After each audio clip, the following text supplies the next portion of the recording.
नमस्कार, मैं अनुशुक्ला आपका स्वागत करता हूँ स्टेट स्टडी ग्रो में। आज का जो टॉपिक रहेगा हमारा पर्यावरण को लेकर टॉपिक रहेगा इकोलॉजी। हम आपको पढ़ा चुके थे इकोलॉजी क्या चीज़ होती है। ठीक है, इकोलॉजी जो है ये ग्रीक भाषा का शब्द है। इससे पहले वाले वीडियो में अगर देखना चाहे तो देख सकते हैं। इकोलॉजी जो है ग्रीक भाषा का शब्द है जो दो शब्दों से मिलकर बना हुआ है। एक को बोलते हैं हम लोग ऑइकस, दूसरे को बोलते हैं लोगोस।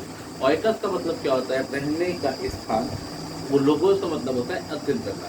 या अगर धीरे धीरे कह सकते हैं इकोलॉजी या पारिस्थितिकी की अगर परिभाषा देना चाहे तो बोल सकते हैं जीवों के रहने के स्थान का जो अध्ययन करना है उसे हम लोग क्या कहते हैं?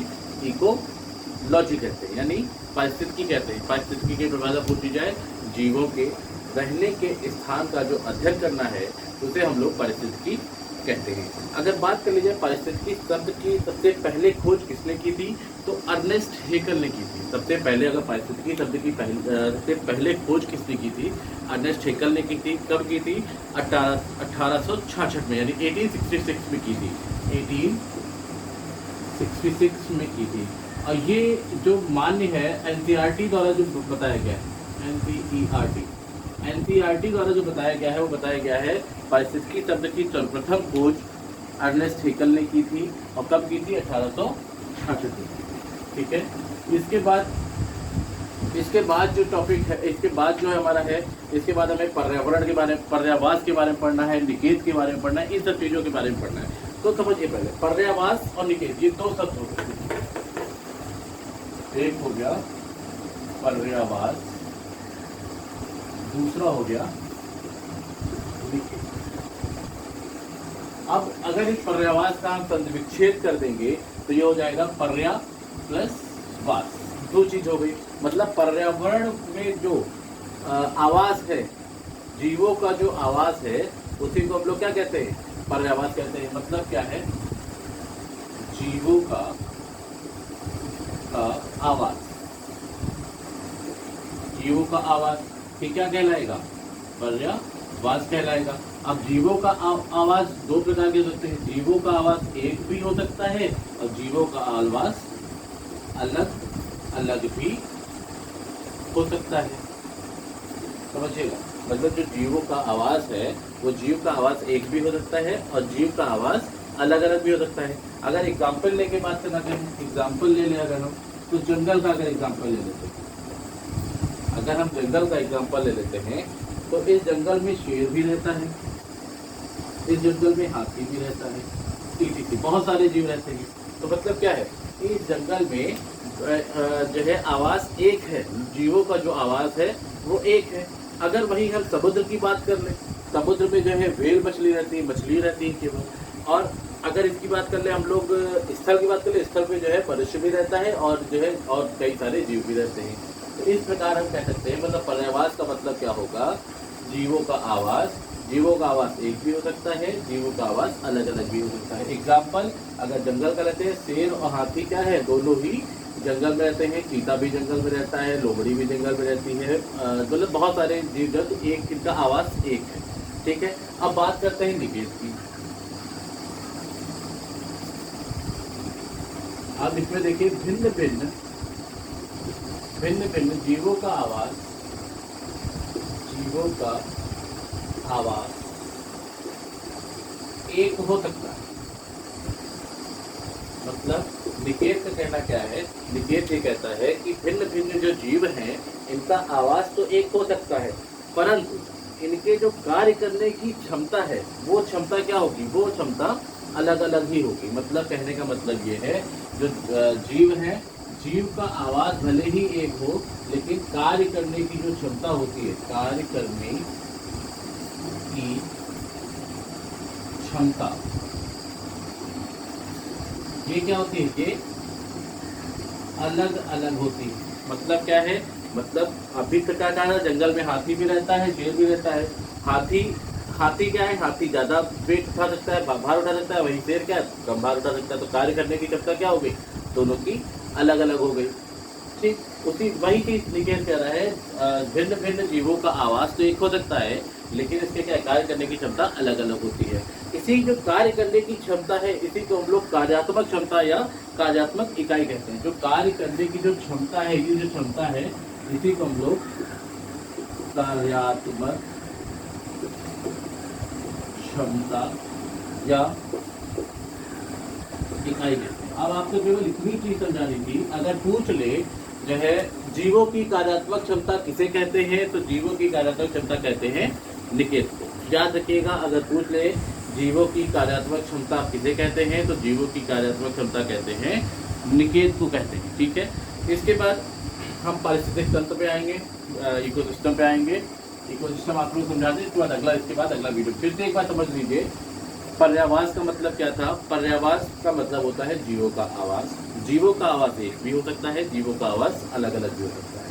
ठीक, अगर एक आवाज की बात कर लें तो जंगल में अगर बात कर लेते हैं तो हाथी भी रहता है, शेर भी रहता है। अगर निकेत की बात कर लेते हैं, निकेत क्या कहता है, जो है जीवों का आवास भिन्न भिन्न तो हो सकता है, या जीवों का आवास एक तो हो सकता है, लेकिन जीवों का आवास एक तो हो सकता है या भिन्न भिन्न तो हो सकता है, लेकिन उन जीवों के जो कार्य करने की क्षमता है वो क्या होगी, वो अलग अलग ही होगी। मतलब जो जीव है वो कार्य जो करेंगे उनकी क्षमता, कार्य करने की क्षमता अलग अलग ही होगी।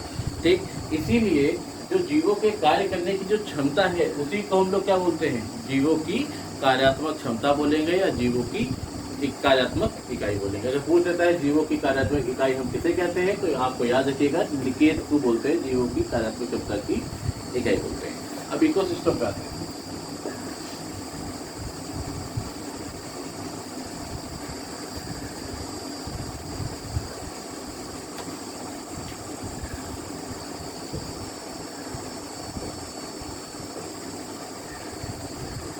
इकोसिस्टम पे आते हैं।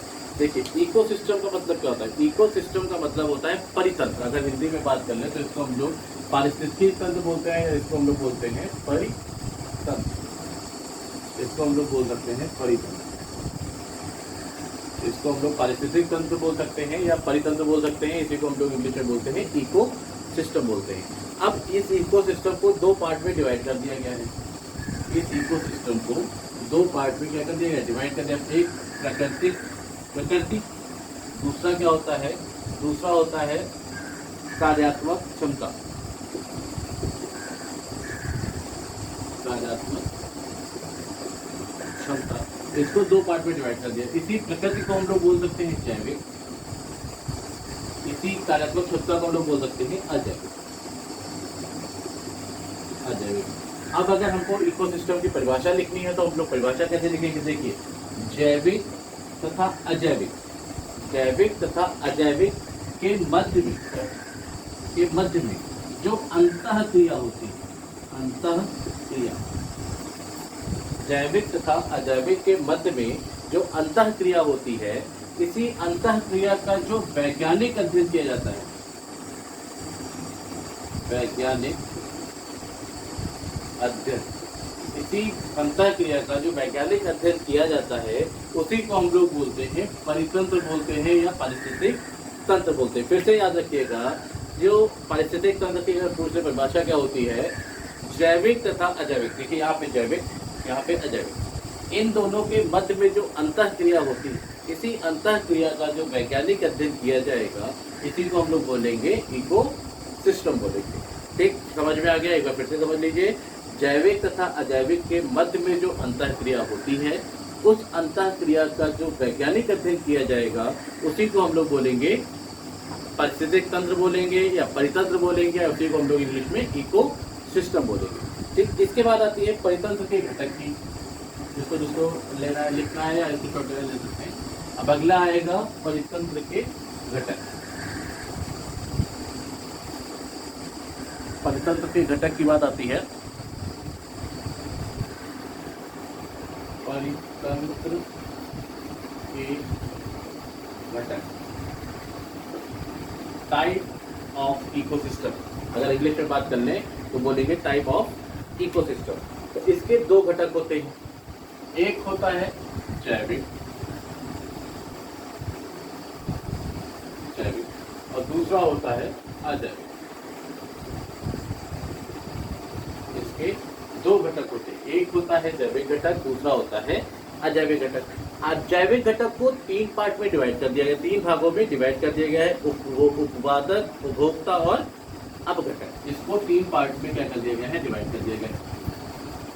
उत्पादक, दूसरा है उपभोक्ता, तीसरा है अपघटक। ठीक, और जो अजैविक होता है इसको भी 3 पार्ट में डिवाइड कर दिया गया है, भौतिक कारक, अकार्बनिक कारक और कार्बनिक कारक। इसको भी 3 पार्ट में डिवाइड कर दिया गया है, भौतिक कारक,